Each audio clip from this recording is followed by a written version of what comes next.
Welcome to Time News Studios.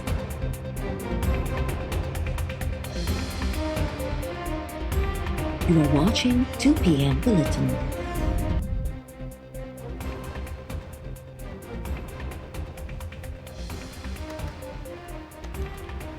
MNA Aamir Liaquat लाडाणो करे वियो। आमिर लियाकत जे घरेलू मुलाज़िमनि जो चवणु आहे त राति देरि सां ओचितो दिलि जो दौरो पवण सबबि आमिर लियाकत जी तबियत ख़राब थी वई। खेसि इस्पताल लियो पियो वियो त रस्ते ते ई दम ॾेई छॾियो। डॉक्टर्स तरफ़ां बि इस्पताल पहुचण खां अॻु आमिर लियाकत जे फौत थियण जी तस्दीक।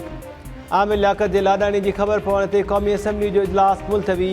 वॾे वज़ीर मुराद अली शाह बि आमिर लियाकत जे लाडाणे ते अफ़सोस जो इज़हार कयो।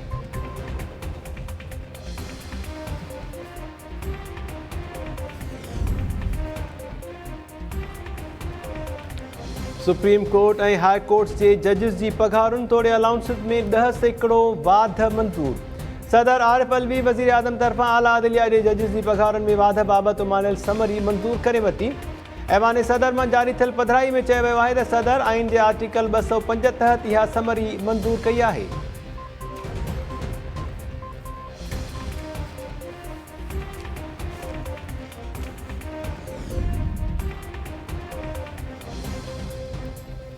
हुकूमत कराची वासियुनि ते हिकु हफ़्ते में ॿीहर विझ किराए छॾी। नेपरा कराची वासियुनि जे लाइ बिजली वधीक ₹6.49 पैसा महांगी करण जी मंज़ूरी ॾेई छॾी।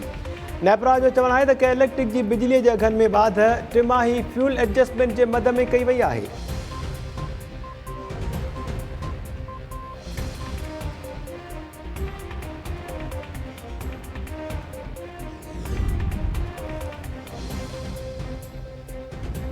रियासत आइन तहत हलंदी आहे। का शइ पार्लियामेंट में तब्दील थिए त तव्हां कीअं रोके सघो था। हिते त कंहिंखे बि आइन जी परवाह नाहे।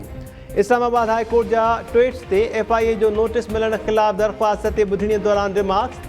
FIA इख़्तियारनि चयो आहे त मरियम मलिक ट्वीट्स में सॼे मुल्क खे रियासत ख़िलाफ़ निकिरण जो चयो।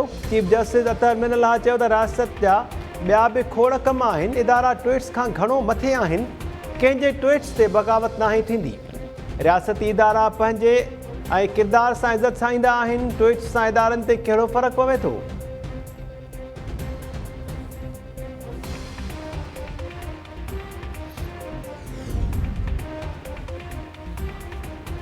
सिंध में कलाकनि जा कलाक बिजलीअ जी बंदिश जो आज़ार ख़तमु न थियो।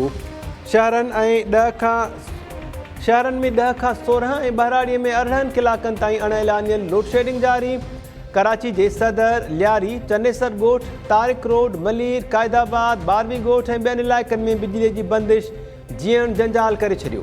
हैदराबाद सखर लाड़काणो दादू सांघर मीरपुर ख़ासि मटियारी नौशहरो फेरोज़ उमरकोट ऐं ॿियनि शहरनि में कलाकनि जा कलाक बिजली ग़ाइब।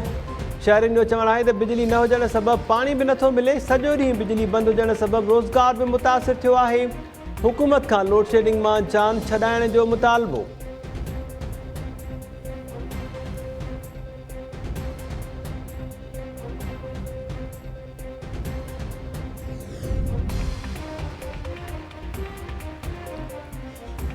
सिंध जी 2.25 खरब जी तरक़ियाती बजट जो रुगो 50% ख़र्च थी सघियो।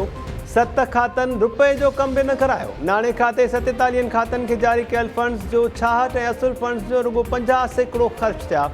कोऑपरेटिव ह्यूमन सेटलमेंट इंसानी हक़ मादनी वसीला मुहतसब ऐं रेवेन्यू खाते टको बि ख़र्च न कयो। खुराक 18 माहौलियात 22 पॉपुलेशन ऐं अक़लियती मामला 25 ट्रांसपोर्ट 28 औरतुनि जी भलाई 36 फिनांस 39 ऐं रिथाबंदी खाते 4% फंड्स का तबादला।